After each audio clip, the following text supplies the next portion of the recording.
자, 2023년 6월 17일 시험 문제입니다. 1번. 국제회계 기준 특징에 관련된 설명이다. 옳은 것을 옳았습니다. 국제회계 기준은 규정 중심 회계 기준으로 여러분 상세하고 구체적인 회계 처리 방법을 제시하는 것은 일반 기업 회계 기준이라고 했죠. 그렇죠? 국제회계 기준은 무슨 중심이라고 했어? 원칙 중심이라고 했습니다. 1번 틀렸고요. 2번. 자산부채에 대한 공정가치 적용이 확대되었다. 2번이 맞네, 그치?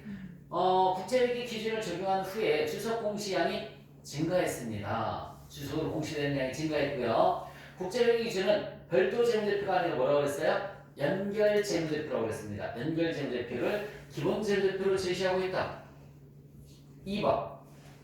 질적 특성에 대한 설명이다. 올바르지 않은 것을 물었습니다. 예측 가치를 갖기 위해서 그 자체가 예측치 또는 예상치일 필요는 없다. 맞죠? 완전한 서술은 필요한 기술과 설명을 포함하며 정보 이용자가 서술되는 현상을 이해하는 데 필요한 모든 정보를 포함하는 것이다. 맞습니다. 이해 가능성은 재무정보의 선택이나 표시에 편의가 없는 것을 말한다. 여러분, 이건 편의가 없는 것은 어느 쪽으로 치우친 게 아니라는 얘기죠. 그렇죠? 중립성이에요. 중립성. 3번이 틀렸습니다. 3번이 틀렸어요. 다시 한번 말씀드릴게요. 이해 가능성은 말 그대로 정보를 쉽게 이해할 수 있는 게 이해 가능성이죠. 다시 한번 이해 가능성은 뭐라고요? 정보를 쉽게 이해 가능한 게 이해 가능성이야. 재무정보 선택이나 표시에 편의가 없는 것은 중립성을 얘기하는 거예요. 올바르지 않은 것은 3번.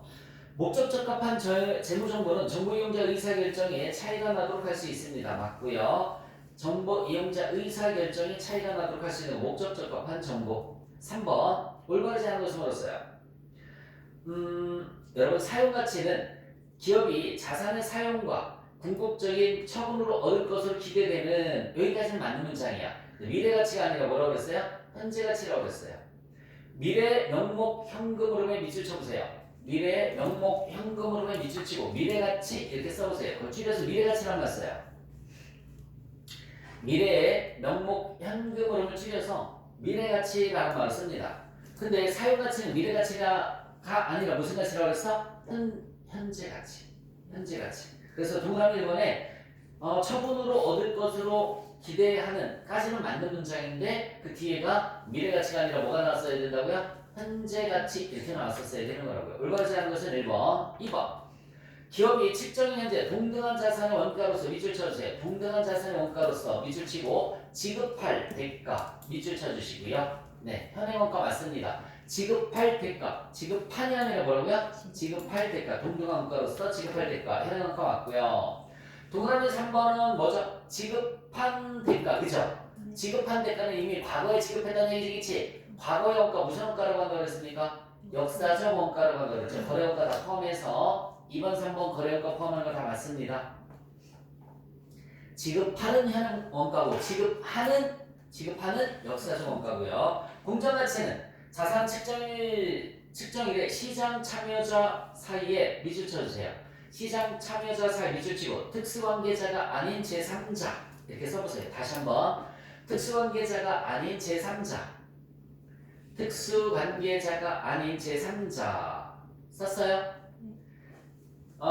특수관계자가 아닌 제3자 사이에서 자산을 매도할 때 받을 가격 이렇게 나와 있습니다. 맞습니다. 올바르지 않은 것은 1번이었어요. 4번 문제 보자.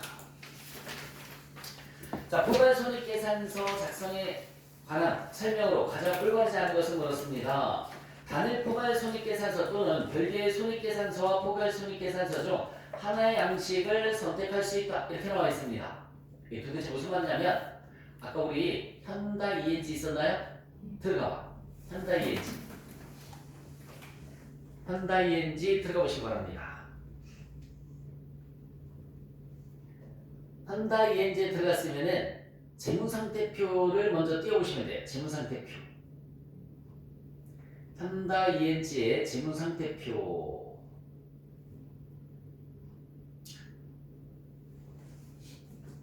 띄웠어요?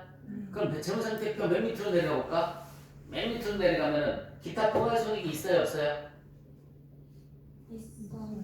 기타 포괄손익이 있잖아. 기타 포괄손익이 토지 재평가이익, 건물 재평가이익 해서 토지 재평가이익은 얼마 있어? 11억 3,400. 건물 재평가이익은 얼마 있죠? 34억. 잠깐만. 토지 재평가이익이 그치? 10억, 11억. 11억이고 건물 재평가이익이 34억이에요. 두 개 더해주면 얼마니? 45억이죠. 다시 한번 두 개 더해서 얼마라고요? 45억. 자, 우리 손익계산서 클릭 한번 해볼래요? 손익계산서에 클릭하면 맨 밑으로 내려가요. 단기 순손실이 20억 나와 있네요. 단기 순손실이 얼마 나와 있어요? 20억 나와 있어요. 자, 목차 찍어보세요. 목차 찍어주시고 주석상 찍어보세요. 목차에서 주석상 찍었으니까 그러면 거기에서 천천히 내려가면서 포괄 손익계산서가 몇 번에 있나 찾아보자. 포괄 손익계산서가 몇 번에 있나 찾아보세요. 주석상 몇 번에 있을까? 이게 뭐 컴퓨터 같으면 컨트롤 F에서 찾으면 금방 찾는데 그런가? 네. 쳐봐. 포괄 손익계산서. 왜 검색창이 있긴 있다 그치? 네. 포괄 손익까지만 쳐도 될 거야. 포괄 손익계산서가 쳐야 되겠다. 포괄 손익계산서.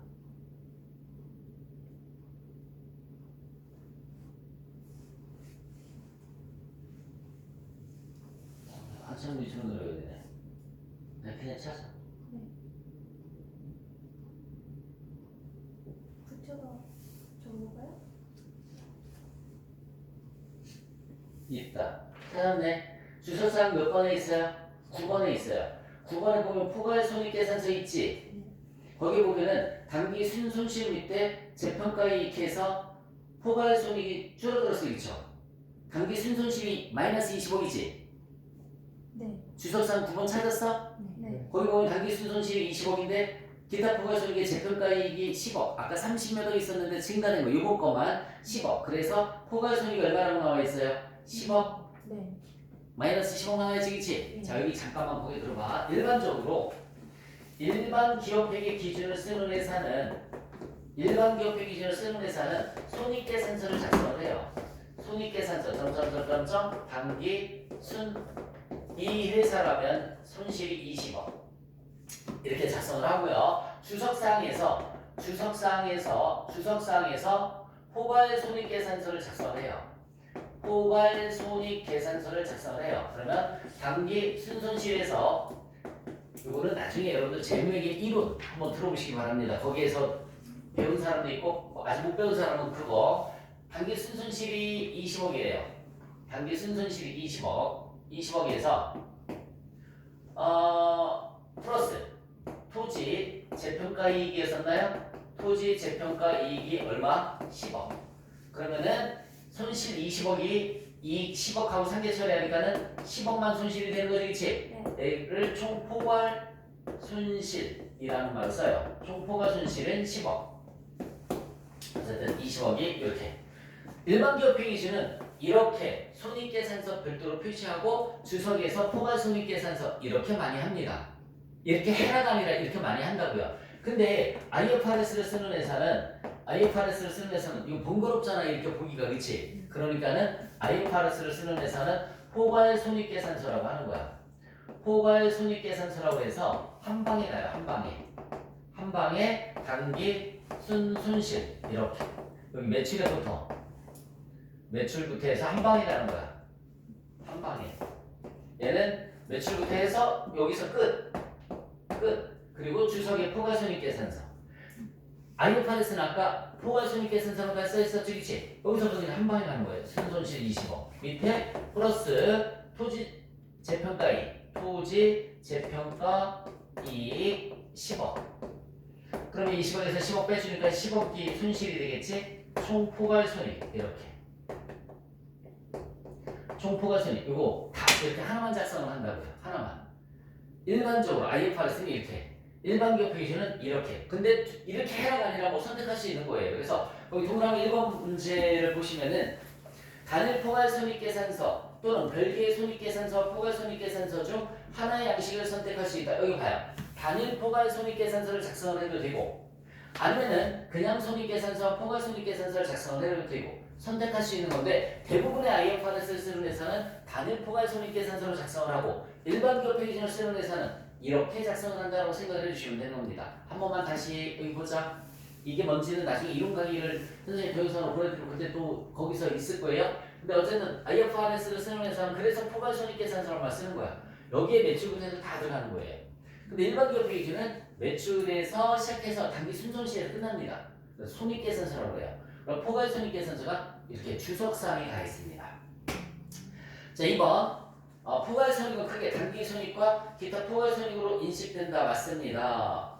재분류 조정은 단기나 과거 기간에 기타 포괄 손익으로 인식되었으나 단기에 기타 포괄 손익 계획을 이익 잉여금으로 직접 대체한 금액을 말한다. 뭐가 틀렸냐면 이익 잉여금으로 직접 대체한 금액이 아니라 단기 손익으로 대체한 금액을 재분류라는 말을 쓰는 거예요. 재분류 조정.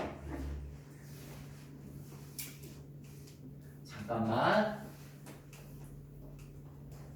제가 재미있게 못 듣는 사람도 있으니까 동영상 강의 나중에 차례차례 보내드린다고 그랬습니다. 여기서 간단하게 설명을 해줄 테니까 봅시다.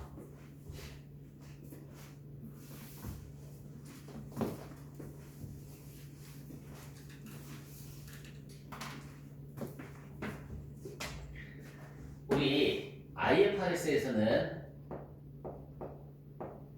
잘 봐야 돼요. 어디에서는?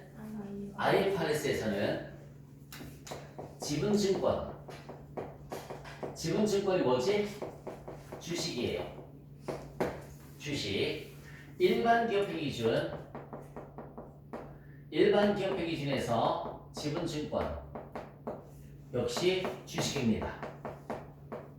비교해서 간단하게 보여줄게요. 일반 기업회 기준부터 자 봐봐. 매도 가능증권만 100원에 샀어. 대변에 현금이 100원이에요.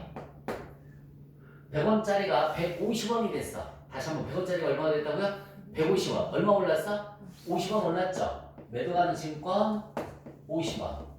대변에 매도 가능증권 평가 이익 50원. 자, IFRS에서도 마찬가지예요. 매도 가능증권 100원, 대변에 현금 100원. 자, 150원이 됐어요. 매도 가능증권 50원, 대변에는 매도 가능증권 평가이익이 50원. 여기까지 똑같이겠지? 여기까지는 IFRS나 일반 기업회 기준이랑 똑같아요. 자, 이제 얼마짜리 주식이야? 150원짜리 주식이지? 얘를 180원에 팔았어. 180원에. 그러면 차변에 현금 얼마 들어오니? 180원. 차변에 현금이 180원. 대변에 매도 가능증권 얼마짜리 팔았어? 150원. 그리고 이거 매도 가능증권 평가이익이 뭐에 속했었던 거야? 기타 포괄 손익에 속했었던 거란 말이에요. 얘 차변 와서 없애주고 차변에 매도 가능증권 평가이익 얼마? 50원. 얘를 반대편으로 없애주고 매도 가능증권 처분이익 얼마죠? 30원. 뭐야? 왜 30원이야? 80원이지. 매도 가능증권 처분이익이 얼마? 80원. 이렇게 일반 기업회 기준, 전산세무시험 일반 기업회 기준이잖아, 이제 거기에서는 얘가 없어지고 기타 포괄 손익이 없어지고 단기 손익으로 처리를 해줘요. 단기 손익으로 이렇게 처리가 되는 겁니다. 이게 일반 기업회 기준이에요. 자, 다시 한번 말씀드릴게요. 매도 가능증권 평가이익이 없어지고 뭘로 처리한다고요? 단기 손익으로 처리를 해주는 거야. 단기 손익으로. 그런데 IFRS에서는 거기 잠깐만 동그라미 3번 문장 보세요. 동그라미 4번에 동그라미 3번. 재분류 조정은 단기나 과거 기간에 기타 포괄 손익으로 인식되었으나, 그치? 기타 포괄 손익으로 인식되었으나 단기에 기타 포괄 손익 누계액을 여기 봐요. 기타 포괄 손익 누계액이 없어지면서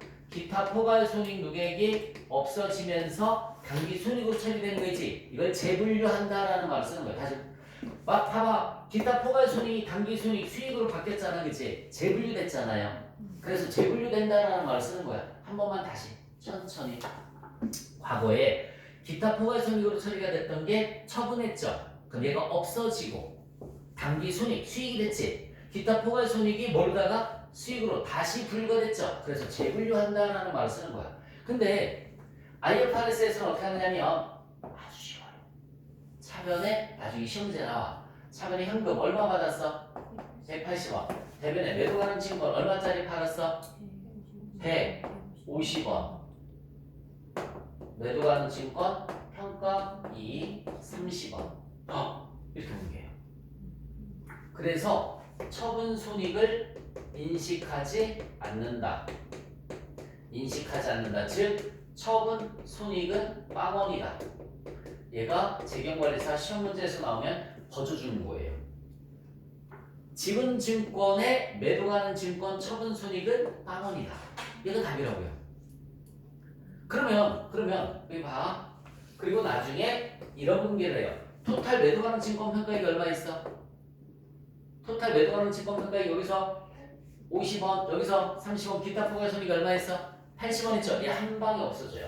한 방에 매도 가능 증권, 이 매도자는 어떻게 쓰게? 매도 가능 증권 평가이익 한 방에 없어져요. 얼마? 80원 없어지고 이익 잉여금 80원. 이렇게 이익 잉여금으로 바로 갑니다. IFRS는 재분류를 하지 않는다고요.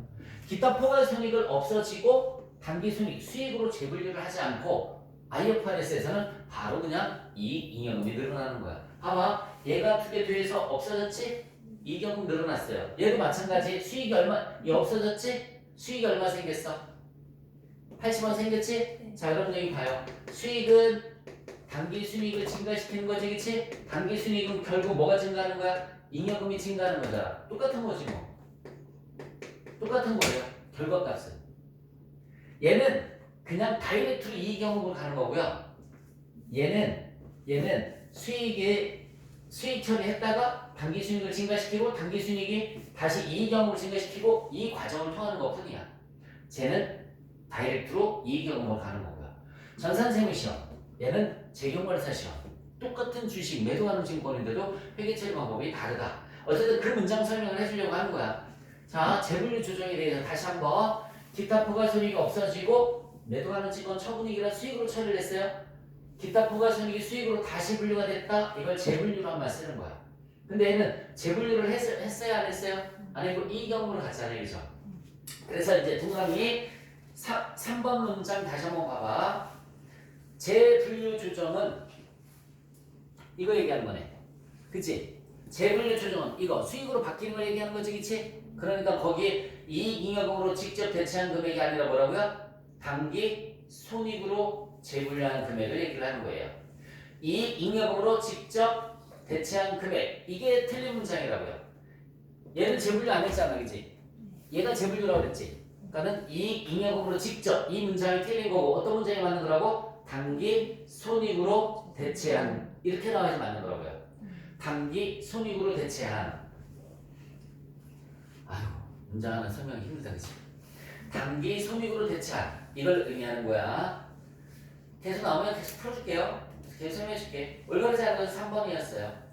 자, 비용을 기능별로 분류하는 기업은 감가상각비, 기타의 상각비와 종업원 급여 비용을 포함해서 비용의 성격별 분류에 대한 추가 정보를 주식에 공시한다.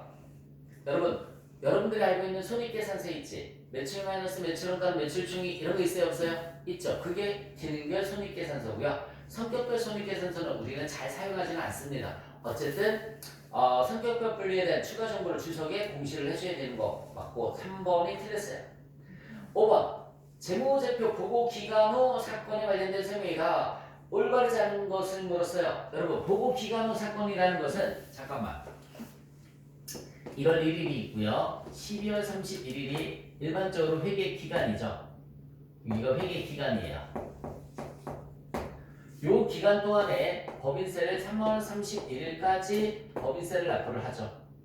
그럼 보통 2월쯤에 재무제표가 확정이 됩니다. 2월쯤에 재무제표가 확정이 돼요.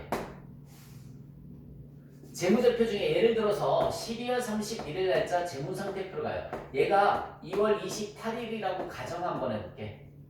2월 28일에 재무제표가 확정이 되지만 재무상태표에 들어가는 현금은 언제 거예요? 현금은 2월 28일 거야? 12월 말일 거야? 12월 31일 기준이야. 이때 현금이 100억 있어. 와, 부자다, 그치? 근데 2월 28일에는 현금이 1억밖에 없어.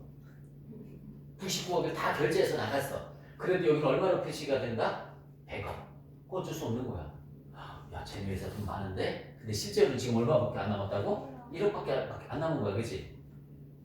그래도 100억이라고 표시를 하는 거예요.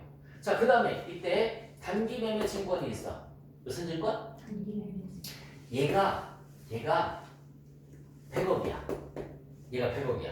이것도 몇 월미치 기준이에요? 12월 30일 기준이에요. 근데 이때 주가가 폭등을 해가지고 폭등을 해서 300억이 됐어. 얼마가 됐어요? 아, 이거 300억으로 수정하고 싶지, 그치? 안 되는 거야. 그것도 안 되는 거야. 그것도 안 되고 얼마? 100억. 100억짜리가 1억이 됐어. 수정 안 돼. 얼마? 100억. 다 이말 기준으로 하는 거야. 이해 가세요? 그래서 2월 28일에 재무제표가 확정됐다 하더라도 여기 들어가는 이 숫자들은 몇 월 며칠께 들어가는 거라고요? 12월 31일께 들어가야지 원칙인데 요 중간 사이에 어떤 사건이 발생을 하면 다시 뭐가 발생을 하면? 사건이 발생하면 수정할 수 있다고요. 이걸 수정을 요하는 사건이다라는 말을 쓴 겁니다. 따라서 이거 뭐라고 한다고요? 수정을 요하는 사건이다라는 말을 쓰는 거야. 여기 잠깐만, 단순 주가 하락, 단순 주가 상승은 해당 사항 없다고 그랬지? 근데 거래처가 없어졌어. 파산해서. 이거 휴지 조각이야. 이거 무슨 조각이 됐어? 휴지 조각이 됐어. 거래처가 파산, 아니면 부도났어. 아니면 상장 폐지가 됐어. 아주 심각한 거지, 그치? 근데도 100억 이렇게 표시할래? 그럼 안 되겠지? 그러면 수정을 해줘야 되겠죠, 그쵸? 뭐 1억 이런 식으로 수정을 해줘야 되겠죠. 하지만 단순의 주가 하락이나 단순 주가 상승은 수정한다, 안 한다? 안 한다. 자, 그 다음에 또 여기 잠깐만 거기 들어보세요. 이때 소송 사건이 있었어요. 소송 사건이 있었는데 요때 결과가 발표났어. 그러면 그날 이전의 사건이지, 그치? 결과가 요때 발표났지, 그치? 수정해줘야 될까 말아야 될까? 그러면 해줘야 돼요. 해줘야 되고, 그 다음에 요때 물건을 사오거나 팔았어. 물건을 사오거나 팔았는데 금액의 결정을 요때 못하고, 야, 이거 내년 2월 달에 하자, 이렇게 했어요. 그럼 이것도 수정해줘야 되겠지, 그치? 수정해줘야 돼요, 이런 것도. 그래서 일단은 내가 뭐 저런 뭐 어떤 이게 어울리는 표현인지는 모르겠는데 부모님께서 횟집을 하시잖아. 요즘도 그렇게 써있나? 광어. 시가요. 그치? 시가, 그치? 광어 시가. 내가 전화를 드려서 내가 한 달 뒤에 몇 며칠 예약을 했어. 근데 선납금을 좀 달라고 하셔. 나 광어 먹을 거다. 얼마냐 그랬더니 그때 시가가 참 애매하잖아, 그치? 그래서 내가 그러면 10만 원 먼저 선입금 하겠다. 그러면 10만 원 선입금을 했지만 한 달 뒤에 광어 값에 따라서 금액이 같아요, 달라요? 달라지는 거지, 그치? 예를 들어서 이때 매입하거나 매출했지만 대금 결제할 때 금액에 따라서 그때 시세에 따라서 값이 달라지겠지, 그치? 그럼 수정을 해줘야 된다는 얘기예요. 수정을 해줘야 된다는 얘기. 이런 소송 사건이나 매입이나 매출 사건의 결과값이 요 기간 중에 나오면 수정을 요하는 사건이다라는 것만 기억을 해주시면 됩니다. 자, 그래서 동그라미 1번에 보시면 동그라미 1번에 보고 기간 말과 재무제표 발행 승인일 사이에 여러분이 봐요. 보고 기간 말과 재무제표 발행 승인일 사이, 요 사이야. 내 손가락, 요 사이에 승인일 사이에 발견한 보고 기간 말 재무제표가 부정확하다는 것을 보여주는 오류. 여러분, 부정확한 거니까 이거 수정해야 돼, 말아야 돼? 해야지, 당연히. 그죠? 수정을 요하지 않는 사건이 아니라 수정을 요하는 사건이에요, 동그라미 1번은. 수정을 요하는 사건. 요 사이에 잠깐만 다시 요 사이에 요때 뭐 부정확한 게 발견이 됐단 말이야, 그치? 그냥 마감하면 되는데 안 되니까 수정을 당연히 해줘야 되겠죠. 1번이 올바르지 않은 문제였습니다. 동그라미 2번 수정을 요하지 않는 보고 기간 후 사건으로서 중요한 것은 그 범주별로 사건의 성격이나 재무적 영향에 대한 수정치 등을 공시를 해줘야 되고요. 수정을 요하는 보고 기간 후 사건의 예로 보고 기간 말 이전에 구입한 조금 전에 얘기했네, 그치? 자산의 취득원가나 매각 자산의 대가를 보고기간 후에 결정하는 경우 등을 들 수 있다. 여기 봐요. 매입 매출에 대한 금액이 요 중간 사이에 결정이 되는 경우가 있다고 그랬지, 그치? 그럼 수정을 요해야 된다고요. 수정을 요하는 보고기간 후 사건이란 보고기간 말에 존재하였던 상황에 대해서 증거를 제공하는 사건. 일단은 보고기간 말에 존재했던 사건이 되는 거야. 그래야지 수정을 하든 말든 결정을 하는 거지, 그치? 대충 그렇게 이해를 해주시면 되겠습니다. 6번 문제 보겠습니다. 재고자산 취득원가에 대한 설명이다. 올바르지 않은 것을 물었어요. 특정한 고객을 위한, 이거 뭐야? 주문 생산했다는 얘기지, 그치? 다시 한번, 무슨 생산했다고요? 주문 생산한 특정한 고객을 위한 거니까 비제조간접비 또는 제품 디자인 원가는 재고자산 원가에 포함할 수 없다. 발생한 기간의 비용으로만 인식할 수 있다 라고 나와 있는데, 여러분 여기 잠시만, 우리 원가 얘기 배웠으니까 재료비, 노무비, 제조 경비가 아닌 것은 판매관리비로 가는 거지. 다시 한번, 재료비, 노무비, 제조 간접비가 아닌 건 어디로 가야 된다고요? 판매관리비. 그런데 지금처럼 특정 고객을 위한 거야. 그 사람을 위해서 물건을 만들다 보니 발생한 원가들이지, 그치? 그럼 그 사람한테 다, 그죠? 받아내야 되는 거니까 제품 원가에 포함되어야 되는 겁니다. 1번이 올바르지 않은 거예요. 포함할 수 없으며가 아니라 포함할 수 있다. 비용을 인식하면 안 됩니다. 외부 구입 시 재고자산 취득원가는 구입가액뿐만 아니라 판매 가능한 상태에 이르기까지 소요되는 구입원가 및 제왕 부대비용을 포함한다. 맞습니다. 재고자산 구입 이후 상품에 하자가 있어 매입대금의 일정액을 할인받는 경우, 여러분 하자에 대해서 할인받는 건 애누리라는 말을 쓰는 거예요. 하자에 대해서 할인받는 것은 애누리라는 말을 쓰는 겁니다. 취득 원가에서 차감한다. 맞고요. 재고자산 취득 과정에서 정상적으로 발생한 매입 부대 비용 외에 매입 후 보관 단계에서 발생한 보관 비용과 비효율적으로 사용하는 지출은 취득 원가에 포함할 수 없습니다. 맞고요. 그래서 보관 단계에서 발생한 것은 보관용, 판매관리비로 들어가는 거고요. 비효율적 사용으로 인한 지출은 영업의 비용, 기타 비용으로 들어가는 겁니다. 7번. 매입 가격이 상승했을 이동평균법을 적용했을 때와 총평균법을 적용했을 때에 관한 설명이다. 자, 여기 잠시만 보시면 물가 상승 시 이익이 큰 순서, 이익 즉 자산이 큰 순서. 이익이 크려면 자산이 커야 되잖아. 자산이 크면 이익도 크게 나오는 거란 말이에요. 시읒 다음에 뭐라고 그랬어요? 이음 다음에 치읒. 희윗인데 후윗선출법은 고려하지 않는다. 그치? 그러면 제일 큰 게 뭐야? 선임 다음이 이동, 그 다음이 총. 그러면 자산이나 이익이나 다 뭐가 더 큰 거지? 이동평균법이 더 큰 거죠. 매출액은 동일한 거고요. 매출액은 동일한 거예요. 이동평균법을 적용할 때 매출원가가 낮게 평가된다. 그러니까 이익이 크게 나오는 거지. 여기 볼까? 매출 마이너스 매출원가는 매출 총이익이에요.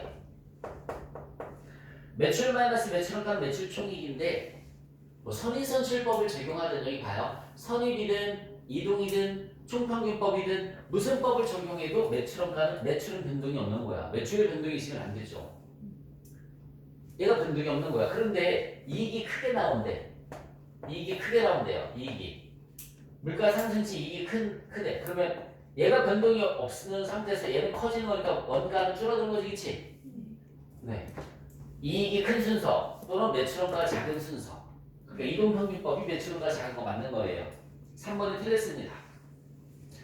이동평균법을 적용할 때 기말 재고액이 낮게 평가된다가 아니라 높게 평가된다. 기말 재고액이 높게 평가된다. 이렇게 나왔었어야 돼요. 8번 포괄 손익계산서에 비용으로 보고된 금액을 계산하면 얼마인가? 늘 똑같은 문제 계속 나오겠지. 자, 여기 볼까? 기초 재고 플러스 뭐라고 그랬어? 메인 마이너스 뭐라고 그랬어요? 기말 재고. 기말 재고 뭐? 차, 감, 전이야, 후야? 후. 이렇게 들어가면 비용이 나오죠. 매출원가 나온다고 결론은.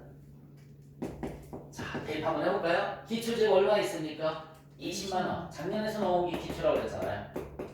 매입액이 얼마라고 나와 있어요? 18만원. 마이너스 차감 후의 금액이 얼마니? 6만 원? 맞아? 예. 32만 원. 비용으로 처리될 금액은 32만 원. 나오는 스타일이 똑같죠, 그렇죠? 나오는 스타일이 똑같습니다. 저렇게 계산해 주시면 돼요.